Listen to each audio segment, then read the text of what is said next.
irmãos, irmãs, vamos ter um tempo de oração para iniciarmos nosso estudo hoje. Vamos estudar a 30ª lição deste maravilhoso livro que Paulo escreveu a Timóteo. Oremos.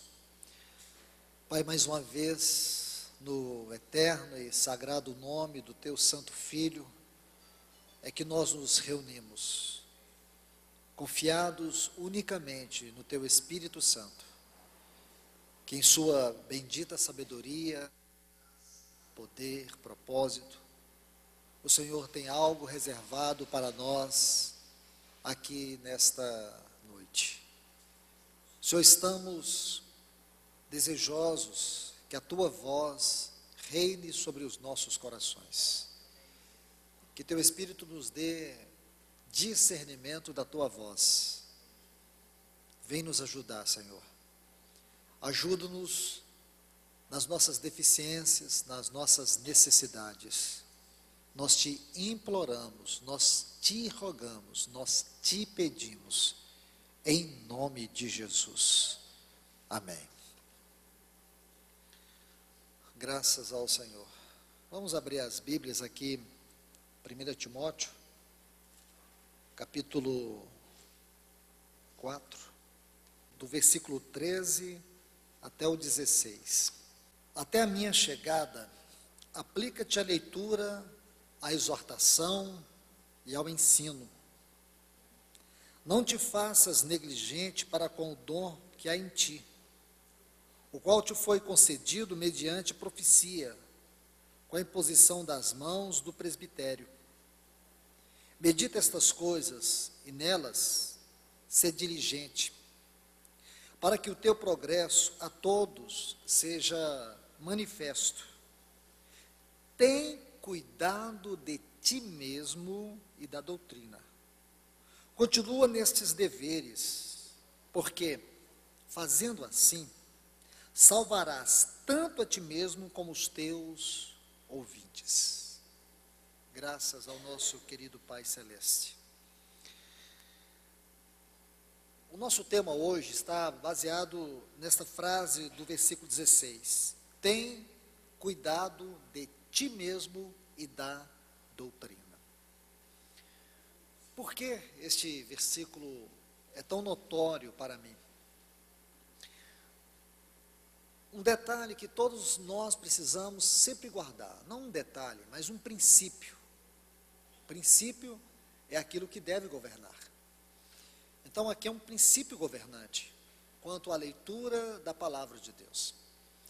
Quando você começa a ler este capítulo, você vê no versículo 1 e 2, quando Paulo diz que o Espírito expressamente diz, afirma de maneira clara, aqui expressamente, vai nos mostrar clareza, mas também vai nos mostrar urgência. É urgente, é muito claro o que o Espírito está dizendo. Então, o que o Espírito ele está dizendo aqui no capítulo 4? Que alguns apostatarão da fé por darem ouvidos a ensinos de demônios, pela hipocrisia dos que falam mentira. Então aqui, percebendo esta tônica, nós já vemos o que o Espírito quer nos dizer. Então tudo que nós lermos neste capítulo, nós temos que lembrar desta moldura do versículo 1 e 2.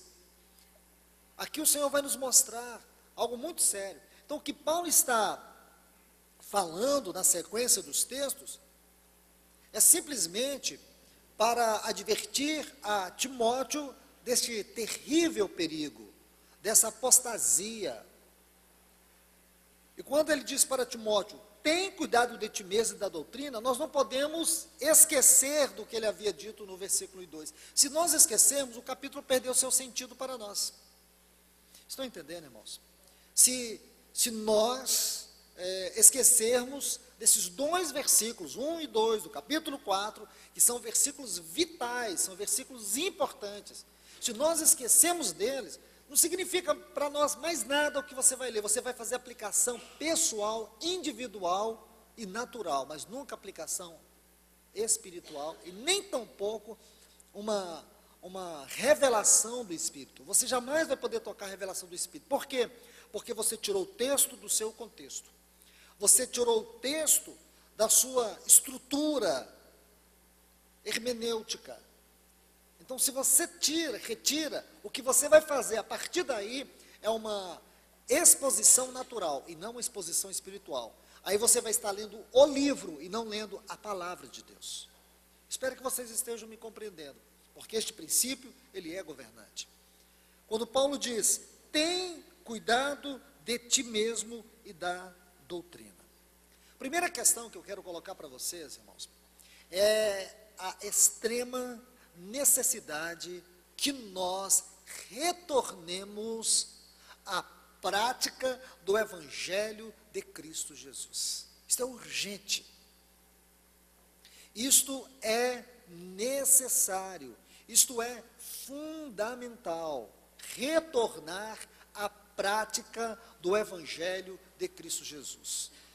Aqui, posso colocar para todos vocês, que este é, talvez, o ponto mais importante que nós devemos considerar nesses dias.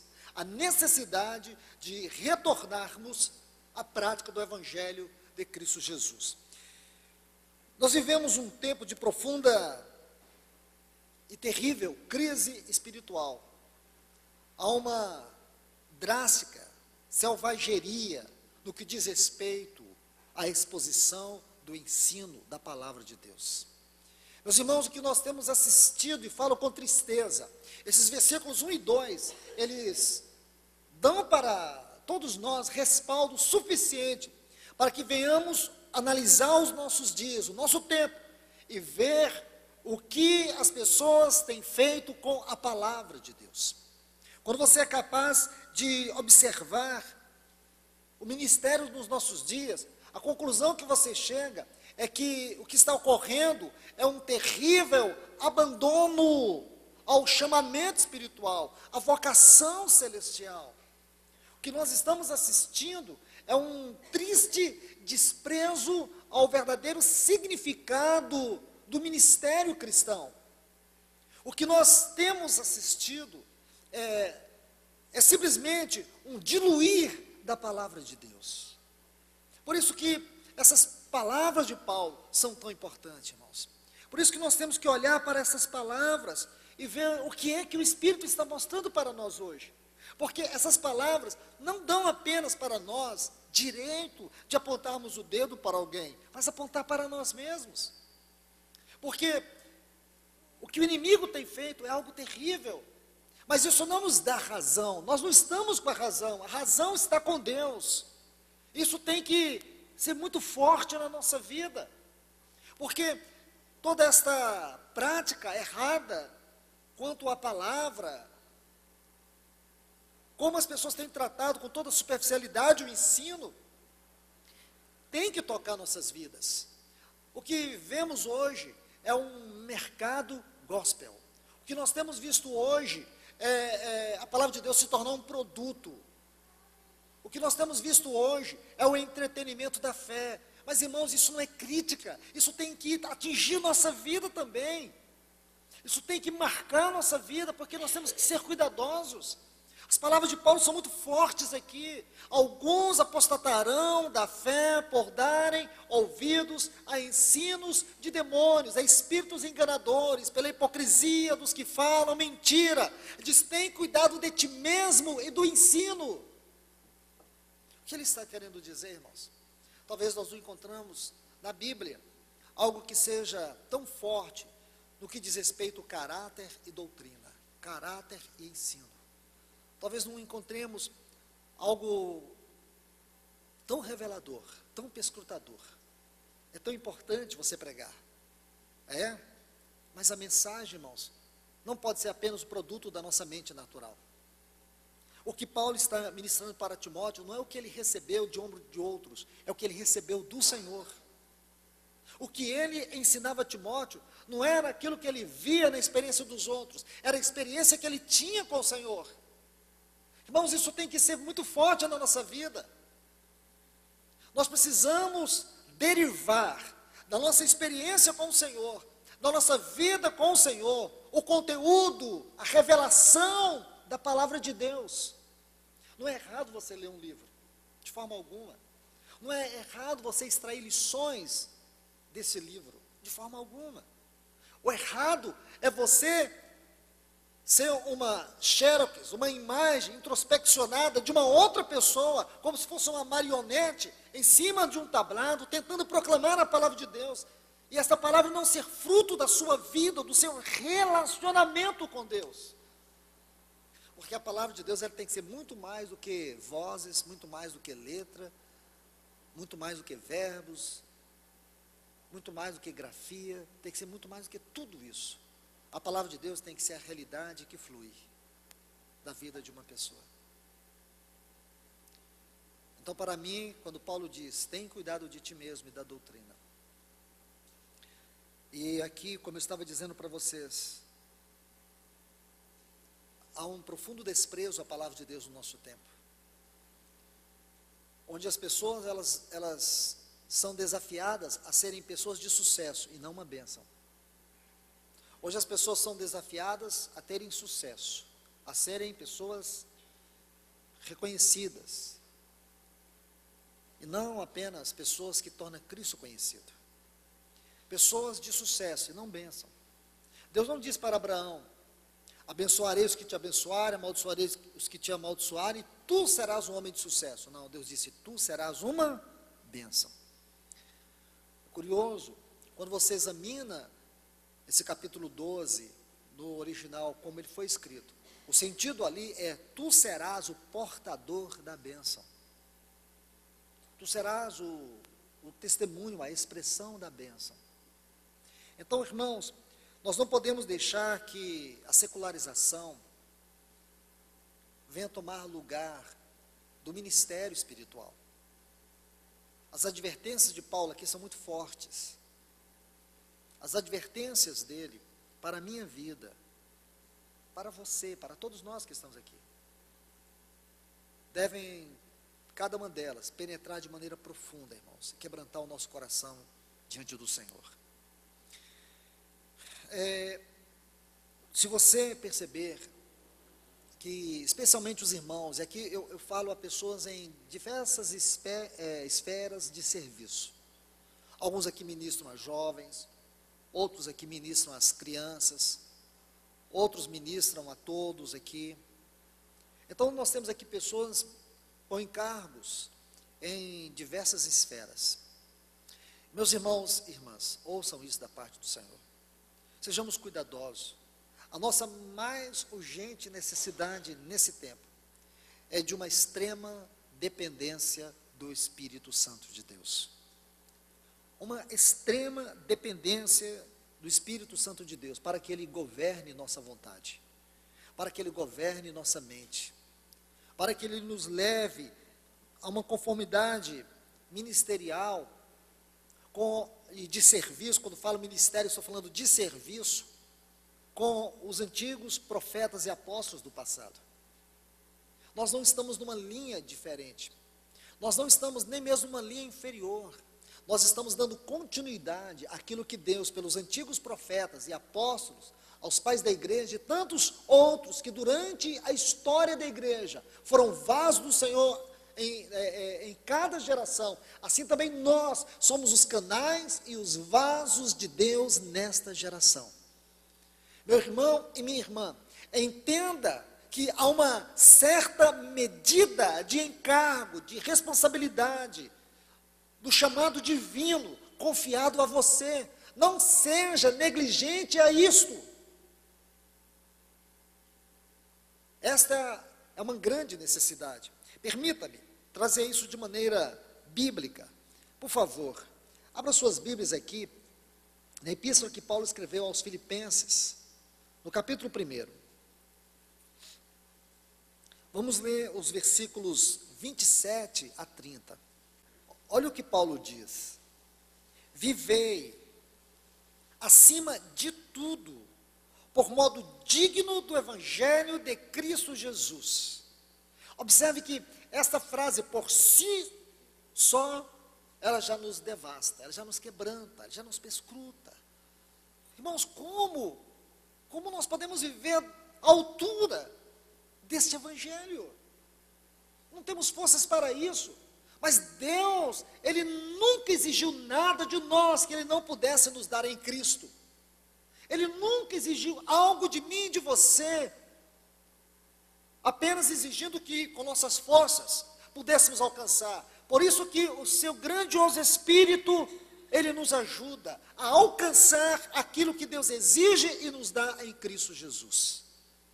Então veja bem, para que, indo ver-vos, ou estando ausente, ouça no tocante a vós outros, que estáis firmes em um só espírito, com uma só alma, lutando juntos pela fé evangélica, e que em nada estejais intimidados pelos adversários, pois o que é para eles prova evidente de perdição, é para vós outros de salvação, e isto da parte de Deus, porque vos foi concedida a graça de padecerdes por Cristo, e não somente de crerdes nele, pois tende o mesmo combate que vistes em mim, e ainda agora ouvis o que é o meu.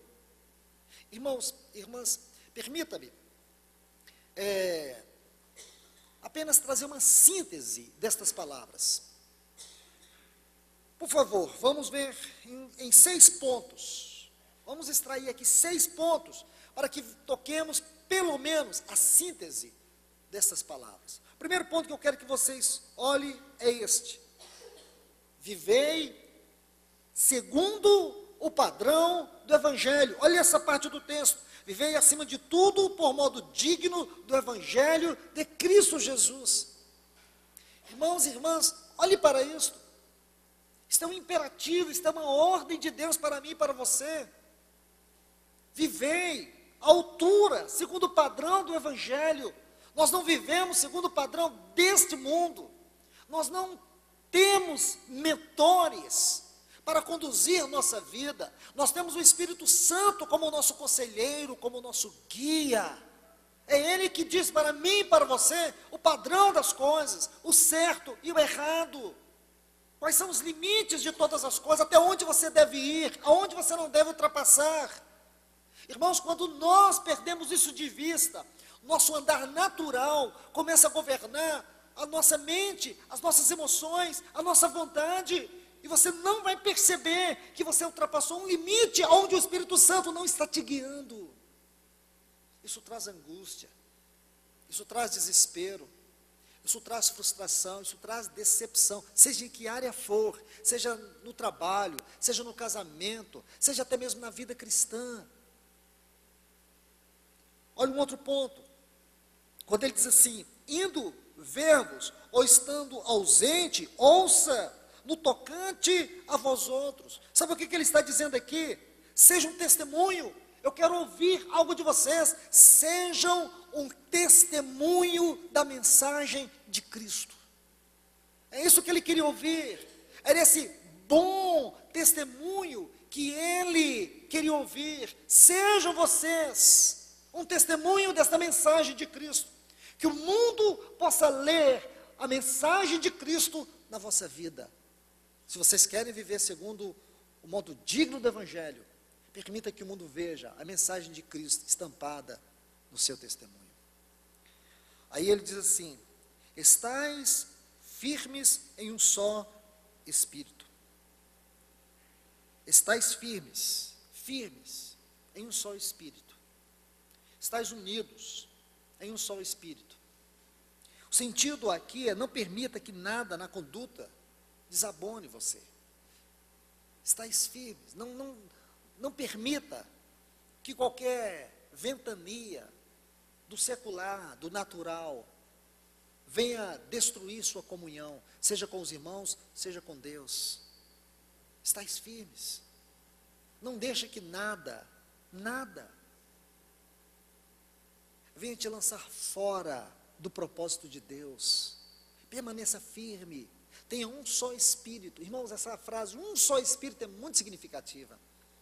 Porque não tem nada a ver, ou não tem nada a ver simplesmente só com a nossa comunhão no sentido horizontal, mas também no sentido vertical. Porque o resultado da nossa comunhão com os irmãos é simplesmente porque nós estamos em comunhão com o Espírito de Deus. Estar firme aqui é segundo o propósito de Deus, não segundo nossa vontade. Então não deixe que nada venha destruir isto. Não permita que nada venha condenar a sua conduta. Permaneça firme, vá em frente. Depois ele diz assim: estáis firmes em um só espírito, como uma só alma, lutando juntos pela fé evangélica, e que em nada estáis intimidados pelos adversários. Olha o que ele quer dizer: que a nossa coragem, a nossa comunhão, vai manifestar a derrota do inimigo, daqueles que se opõem contra o evangelho. A nossa coragem, a nossa comunhão, por isso que ele diz: estáis firmes. Queridos, é isso que Paulo está dizendo. Nós não podemos ler a Bíblia e não tocar sua verdade, tocar o espírito da palavra. Isso tem que falar a nós. Nós não podemos, irmãos, ler a Bíblia e não sentir uma profunda emoção. O que é triste em tudo isso é que há muitos anos, talvez há muito tempo, você deixou de ler a palavra de Deus, você tem lido apenas um livro. Ore ao Senhor, peço ao Espírito Santo, eu não quero ler mais a Bíblia, eu quero ler a palavra de Deus, eu quero permitir que, à medida que eu for tocando suas letras, a vida da palavra vai tocando o meu espírito. Porque quando isso vai te tocando, Deus vai te revelando. E aqui, olha o que ele diz: a coragem, a comunhão, vai manifestar a derrota daqueles que se opõem ao Evangelho. São sínteses, são apenas pequenas frases que vão revelando para nós a vida do texto. Aí ele diz: porque vos foi concedida a graça de padecerdes por Cristo, e não somente de crer nele. Isso tem algo muito importante em nossa vida. Crer em Cristo não é tudo. Você pensa que crer é tudo? Não, sofrer por Ele também. Porque muitas pessoas, eles querem crer no Senhor, mas eles não querem participar dos sofrimentos do Senhor. Eles não querem sofrer por causa do Senhor. Eles querem apenas crer e viver um evangelho superficial. Eles querem crer, mas eles jamais querem ser reprovados em qualquer área onde Cristo está sendo rejeitado. Eles querem crer, mas querem ter apreciação das pessoas, e assim vive o evangelho superficial, porque se forem falar a verdade no círculo onde vivem, as pessoas vão começar a rejeitar. Se tiver que contestar aonde está reinando a mentira, onde está reinando o pecado, essas pessoas não são bem vistas. E hoje as pessoas querem muito, os cristãos hoje, na sua grande maioria, querem muito a apreciação das pessoas, querem muito se sentir valorizado pelas pessoas. Porque se tiver de realmente se associar com Cristo, participar da realidade da vida do Senhor Jesus, você vai ter que sofrer, você vai ter que pagar um preço. E muitas vezes nós não queremos pagar esse preço, mas queremos. Que crer é esse, irmãos? Olha o que Paulo diz: porque vos foi concedida a graça de padecer por Cristo, e não somente de crer nele. Se você crê realmente, e você tem convicção disso, você também estará disposto a sofrer por causa do Senhor.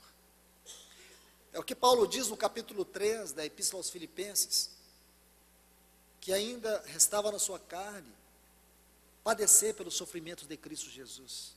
Olhe para a vida de Paulo e você vai entender esse texto. Imagine o quanto ele sofreu por Cristo Jesus. Os sofrimentos de Paulo quase não tinham nada a ver com a sua própria vida natural. Os sofrimentos desse apóstolo era quase que 100% sofrimentos por causa de Cristo, porque ele um dia abraçou a fé de tal maneira, que ele se associou com Cristo de tal maneira, que ele pôde dizer: para mim o viver é Cristo e o morrer é lucro. Está vendo, irmãos? Então não é só crer, mas padecer por Ele. Não é só crer, mas se possível ser rejeitado por esse mundo por causa dele. Não é ter que fazer a política da boa vizinhança simplesmente para agradar as pessoas. Não é ser desrespeitoso, não é ser indelicado, não é ser intransigente, eu não estou falando nada disso. Mas é ter um testemunho de tal forma que as pessoas se sintam incomodadas, irmãos. Sério. As pessoas se sintam incomodadas de ver que sua vida é uma reprovação de algo errado. Hoje os cristãos, na sua grande maioria, você pode ver, irmãos, eles procuram se associar com o mundo, andar segundo o curso deste mundo, seguir a secularização deste mundo. Por isso que o cristianismo está tão secularizado, está perdendo a sua essência, o evangelho está tão diluído. Não se vê tanta diferença entre a igreja e o mundo. Se permite tantas coisas. Quando estamos junto de escarnecedores, sejam amigos, sejam parentes, sejam quem for, ímpios, nós nos assentamos na roda, sorrimos com ele, contando suas histórias, não causamos um contraste, nossa vida não é um contraste. Entende, irmãos? Olhe cada um desses itens. Será que as pessoas estão lendo Cristo na nossa vida? Às vezes jogamos com eles, participamos das suas práticas,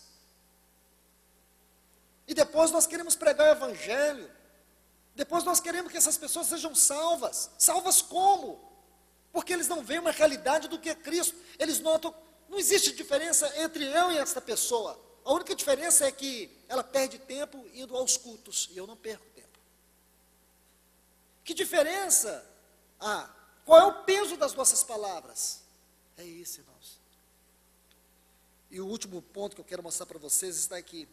Tende o mesmo combate que vistes em mim, e ainda agora, ouvis que é o meu. Tende o mesmo combate que vistes em mim. Olhe bem, irmãos, o que Paulo está dizendo a nós? O que o Espírito está dizendo a nós?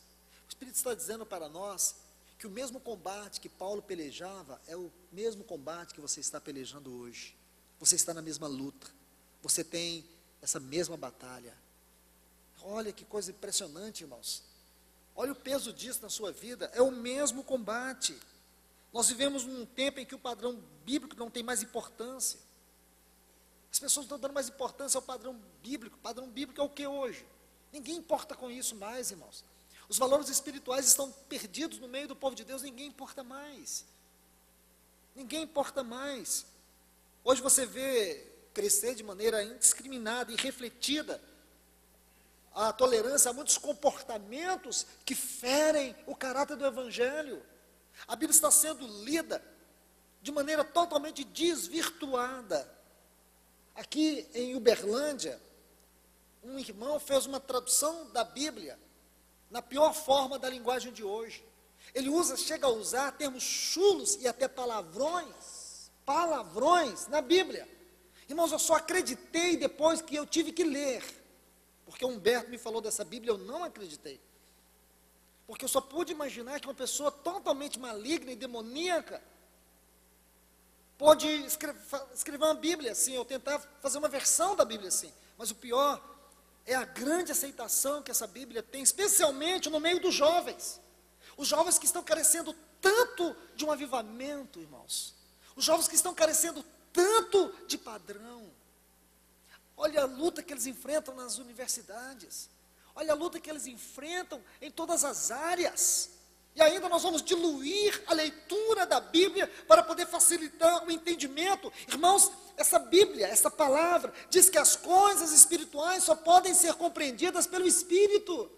Se o Espírito não te revelar, você pode ler um só versículo durante 20 anos e você não vai entender ele.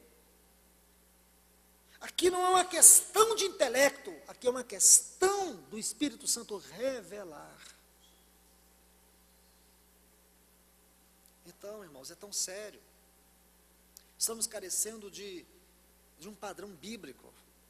As coisas, os comportamentos indiscriminados estão sendo aceitos e não são questionados.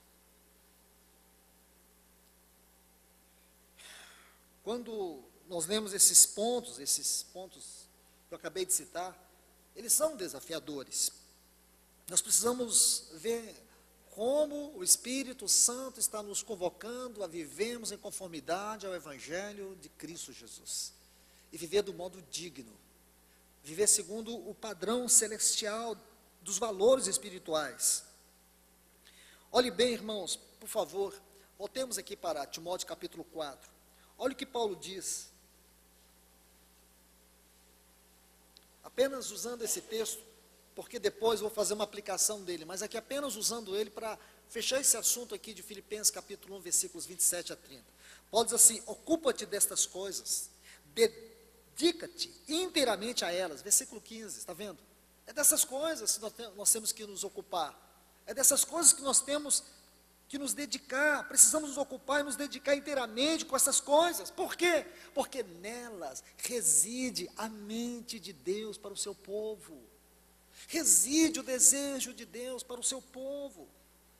Nossa vida deve ser um radical contraste com a vida deste mundo. Nosso padrão moral, irmãos, não é um padrão natural apenas. Nosso padrão moral, ele tem suas raízes no celestial. É isso que o Senhor está nos mostrando. Então, você vai ver aqui a preocupação de Paulo nesse capítulo 4. Como ele exorta a Timóteo: tem cuidado de ti mesmo e do ensino. A vulgarização e a secularização do ministério tem gerado homens vazios, homens sem conteúdos da palavra de Deus. Tem gerado uma igreja sem vida, sem realidade, que tem se tornado um verdadeiro clube, sem nenhum comprometimento com a vocação celestial, com o chamado divino. Essa secularização e a vulgarização do ministério tem arrancado da igreja, tem roubado da igreja, tem tirado da igreja o direito de ver os princípios governantes, os quais o Espírito Santo deseja aplicar entre nós. Por isso, irmãos, eu quero que você volte o seu olhar um pouquinho para cima, aí no versículo 13. Olha o que Paulo diz para Timóteo. Ele vai colocar aqui algo muito especial que eu quero que você note. Ele diz assim: aplica-te à leitura, à exortação e ao ensino. Está vendo aí versículo 13? Até que eu vá, ocupa-te da leitura, da exortação e do ensino. Mais uma vez, irmãos, eu chamo a atenção de vocês. É como se esses versículos 1 e 2, lembra? O Espírito expressamente diz: nos últimos tempos, alguns apostatarão da fé, por darem ouvido a ensinos de demônios, a espíritos enganadores, que falam mentiras, hipocrisias. É isso que ele está falando. Então, irmãos e irmãs, esses versículos 1 e 2, é o ponto mais importante para você entender tudo o que ele vai dizer nos versículos abaixo. Nós já estudamos tudo isso, vocês sabem disso, nós já estudamos. Mas aqui, mais uma vez, quando você olha, Paulo diz assim: até que eu vá, ocupa-te a leitura, ocupa-te a exortação. Essa palavra exortação é um termo genérico na linguagem do Novo Testamento. O termo aqui é paracleses. Então, quando você pega esse termo, você tem que ser cuidadoso ao examiná-lo. Aqui o sentido é a pregação contundente, é um chamado contundente. Paulo, ele está falando aqui do ministério da pregação. Então, quando ele diz assim: aplica-te à leitura, à exortação. Exortação significa uma mensagem exortativa e poderosa. E por último, ao ensino. Vamos devagar aqui, irmãos. Vamos bem devagar, por favor. Olhe bem, mais uma vez. Nós temos aqui os versículos 1 e 2, que eu acabei de citar para vocês. Se você quiser, por favor, volte os seus olhos para esses versículos 1 e 2. Ele diz: ora, o Espírito, expressamente, essa palavrinha a gente estudou ela, irmãos, lembra? Acabei de falar no início da palavra aqui. É um termo muito interessante, fala de urgência, mas também fala de clareza. Que nos últimos tempos alguns apostatarão da fé por darem ouvidos a espíritos enganadores e a ensinos de demônios, pela hipocrisia dos que falam mentiras e que têm cauterizado a própria consciência. Então, por favor, olhe bem, ele diz que alguns apostatarão da fé. O que significa esse apostatar? Quais são as características desse apostatar da fé? As características dessa apostasia são espíritos enganadores, ensinos de demônios hipocrisia, mentira e mente cauterizada. Podemos resumir assim: essa apostasia é caracterizada por tudo isto. Então agora Paulo está mostrando o seu argumento contra essa apostasia. Como nós podemos nos livrar dessa apostasia? Como nós podemos ser guardados desta apostasia? Especialmente você, meu irmão, minha irmã, que tem o encargo da palavra. Seja em que esfera for, seja em que esfera for, o Espírito está dizendo algo para você.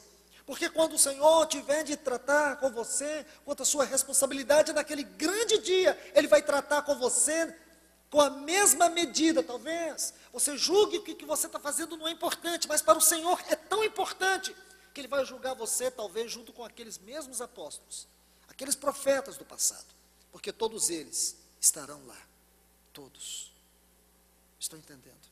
Todos terão também suas obras julgadas.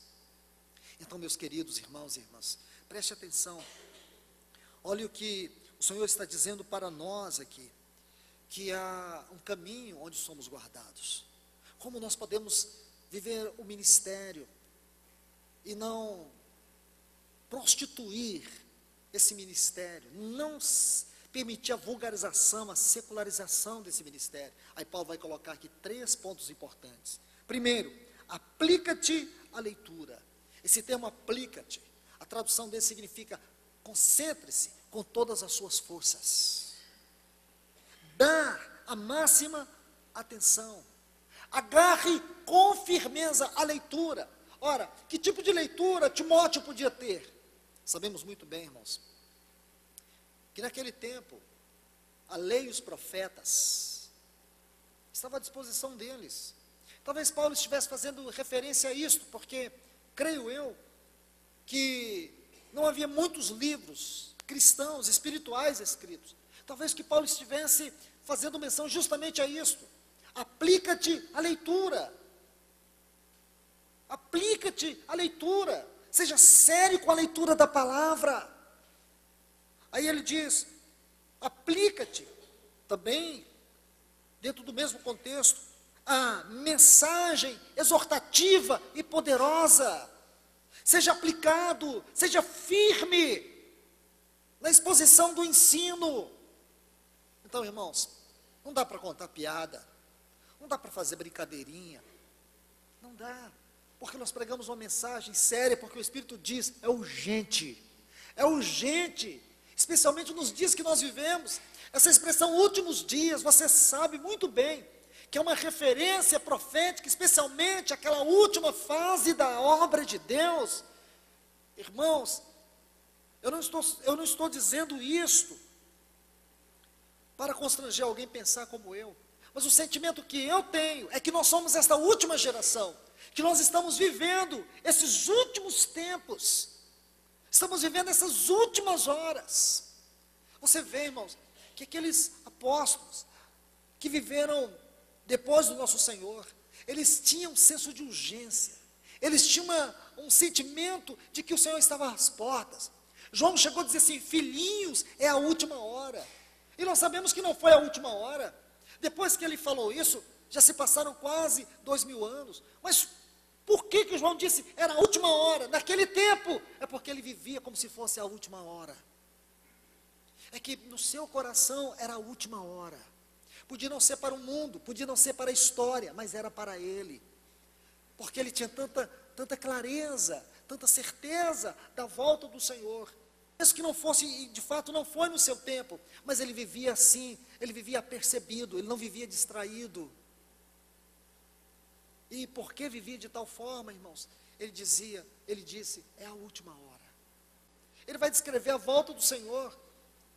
A sensação é que Pedro estava vivendo às portas da vinda do Senhor, e ele não viveu.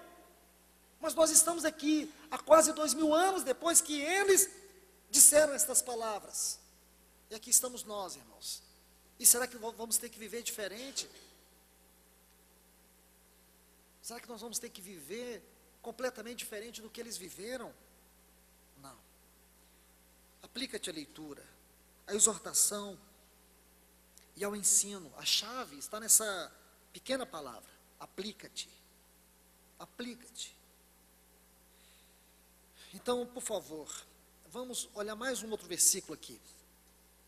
Versículo 14, ele diz: não despreze o dom que há em ti, que te foi dado por profecia, com imposição das mãos do presbitério. Aí entra o 15, que eu falei para vocês: ocupa-te destas coisas. Meus irmãos e irmãs, eu quero que vocês notem algo muito especial aqui, os versículos 13, 14 e 15. Vê a harmonia que existe entre esses versículos. Aqui no 13, Paulo diz: ocupa-te. No versículo 14, não despreze o dom. E no versículo 15, ocupa-te dessas coisas. Vê se você consegue encontrar a relação dessas frases, dessas palavras. Olhe bem, primeiro eu quero que você observe aqui o contraste que existe quando ele diz ocupa-te, ou como está aqui na versão atualizada, aplica-te. Agora, observe que no 14, não te faças negligente. Escute, veja, essas duas colocações de Paulo são importantes. Por um lado, ele está dizendo: aplica-te à leitura, aplica-te à pregação exortativa e poderosa, aplica-te ao ensino. Aí depois ele diz: não despreze o dom de Deus que é em ti. Qual a relação que existe sobre isso? Não desprezar o dom. O que é não desprezar o dom? Qual é o dom que ele recebeu? Que dom é este? Quais são as características? Quais eram as evidências desse dom que ele recebeu? Simplesmente, Paulo vai dizer: a maneira como você trata a palavra, a maneira como você prega a palavra, a maneira como você ensina a palavra. Essas são as características do dom. Não despreze isto. Estou entendendo? É isso que ele está dizendo. Não despreza. Não seja negligente com o dom. Não seja negligente com a leitura da palavra. Não seja negligente com a pregação. Não seja negligente com o ensino. Ocupa-te nestas coisas. Agora está vendo? Ocupa-te. Irmãos, como isso quebranta o nosso coração. Como isso quebranta o nosso coração.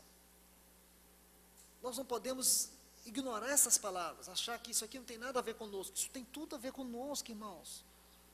O desejo do Senhor é ter um povo que o expresse. Nós precisamos tanto, irmãos, que o Senhor levante mais e mais pessoas com forte encargo da sua palavra, para pregar, para encorajar, para exortar, para trazer à luz aquilo que tem que ser colocado na luz, para expor as trevas que estão escondidas dentro do nosso coração, porque nós necessitamos, irmãos. Nós temos um inimigo que não tira férias, que não descansa. Nós caminhamos no meio de pessoas que falham, que negligenciam, que esfriam. Está aí, irmãos, a grande e terrível apostasia, ensinos de demônios, hipocrisia, mentiras, mentes cauterizadas. Tudo isso que Satanás tem procurado produzir e gerar no meio do povo de Deus. E como que nós podemos nos livrar disso? Através do Espírito Santo, na vida de homens que realmente tratam a palavra com seriedade, que pregam a palavra com ousadia e que ensinam com graça. E que não negligenciam o dom de Deus que há sobre suas vidas. Estão vendo, meus queridos? Seriedade dessas palavras de Paulo. Quando ele diz medita estas coisas, como está aí na sua versão atualizada, revista atualizada. Quando ele diz medita, é curioso tudo isso, porque o sentido é: aplica-te cuidadosamente. Por que as pessoas gastam tanto tempo para diluir a palavra? Por que não gastar tanto tempo tornando o texto ainda mais vibrante, mais impactante? Porque se você lê medita, simples demais. Mas se você lê assim, aplica-te cuidadosamente nestas coisas. Por favor, irmãos, irmãs, ele diz assim: medita ou aplica-te cuidadosamente a estas coisas. Aí ele diz, e nelas, ser diligente. Sabe qual é a tradução dessa expressão, dessa frase, ser diligente? O sentido aqui é dedicar-se inteiramente. A tradução correta do texto aqui seria, aplica-te cuidadosamente, dedica-te inteiramente nestas coisas. É diferente, não é, irmãos? Porque você lê assim, medita essas coisas, e nelas ser diligente. A tradução não é bem assim. A tradução é muito mais forte. A tradução é aplica-te cuidadosamente, dedica-te inteiramente nestas coisas. Quais coisas? Na leitura da palavra, na pregação da palavra e no ensino da palavra. É lindo tudo isso, né, irmãos? Aí agora a gente entra no texto que nós lemos e demos ênfase como sendo o nosso texto áureo. Versículo 16, tem cuidado de ti mesmo. Cuidado aonde, irmãos? Onde é que Timóteo deveria cuidar? Em não ser negligente. Em não ser negligente quanto à palavra.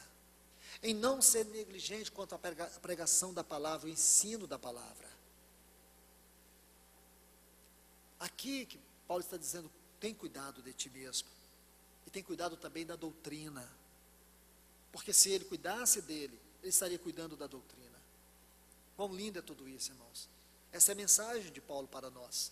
Essa é a mensagem do Espírito Santo para nós. Só o Senhor pode nos ajudar. Só o Senhor, irmãos. Não há quem possa nos ajudar. Só o Senhor. Só Ele pode abrir o meu e os teus olhos e mostrar para nós o quanto nós temos que ser cuidadosos. O quanto nós temos que ser aplicados à palavra. O quanto nós necessitamos da dependência do Espírito Santo, para que Ele nos governe, para que Ele nos guie, para que Ele nos ajude, para que Ele nos leve a viver do modo digno do Evangelho, para que nós não venhamos, de forma alguma, apostatar, vulgarizar, secularizar a palavra de Deus. Jamais, irmãos, jamais. A mensagem não pode se tornar um discurso, a mensagem não pode se tornar um mero desabafo. A mensagem tem que ter revelação da palavra, tem que ter conteúdo espiritual. Então nós temos que ir aos pés do Senhor. Não é simplesmente lendo livros e mais livros, mas lendo a palavra, se gastando em torno da palavra. Não apenas ler por curiosidade, mas ler até que a voz de Deus fique clara no seu coração. Ler até você sentir o Espírito Santo te guiando por ela. Ler, porque essa leitura rápida é simplesmente uma leitura muito superficial. Essa palavra, irmãos, é como uma pessoa me disse essa semana, foi escrita por homens. Foi escrita por homens. Ela contém erros. Imagine. Então, essa pessoa querendo descredenciar a palavra. Eu disse, realmente ela foi escrita por homens. Não foram assim, coisas simples, não. 40 homens, em torno de 40 homens, escreveram este livro, vivendo em 3 continentes, num período de 1500 anos. Se você pegar desde o primeiro livro até o último, não tem discordância nenhuma. Não tem uma discordância desse livro. Existe uma harmonia celestial perfeita nesse livro. Então, você vai questionar esse livro? Paulo diz que toda a escritura é divinamente inspirada. A palavra aqui também sofreu uma pequena mudança do seu original, porque o original diz assim, toda a escritura é divinamente soprada por Deus. Lembra quando Deus criou o homem, Ele soprou nas suas narinas o fôlego de vida. Então, quando você lê essa palavra, o sopro da vida do próprio Deus está entrando dentro de você. É isso que Paulo quer dizer. Toda a escritura é divinamente soprada. Deus soprou para aqueles homens. E o que nós lemos é o sopro da vida de Deus. Não é a leitura que nos dá conhecimento. São palavras que nos dão vida. Isso é tão fabuloso, irmãos. Por isso Paulo diz, aplica-te à leitura, ao ensino, ou à pregação, à exortação e ao ensino. Que o Senhor nos ajude, irmãos. Que Ele possa nos levar além de tudo aquilo que pudemos ouvir nesta noite. Que a sua voz, como a voz do bom pastor, possa nos guiar. Que a sua doce voz, doce e majestosa voz, possa mostrar para nós onde estamos deficientes, onde estamos carentes, onde nós necessitamos de transformação, onde nós necessitamos de quebrantamento, onde nós precisamos render, aonde nós necessitamos de cura, aonde nós necessitamos de mais vida, aonde nós necessitamos que ela penetre, que ela aprofunde, que ela corte, aonde? Que nós tenhamos coragem de dizer para o Senhor: Senhor, nessa área, é na minha vida de oração, é na minha vida de oração que eu necessito que a Tua palavra fale, é no meu casamento que eu necessito que a Tua palavra fale, é na maneira como eu lido com o dinheiro, é na maneira como eu trabalho, é na maneira como eu trato as pessoas no meu trabalho, é a maneira como eu vivo no meu dia a dia, é nas distrações.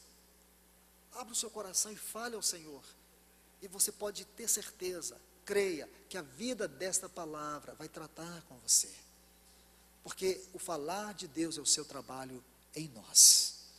Que Ele vos abençoe, no nome do seu majestoso Filho Jesus.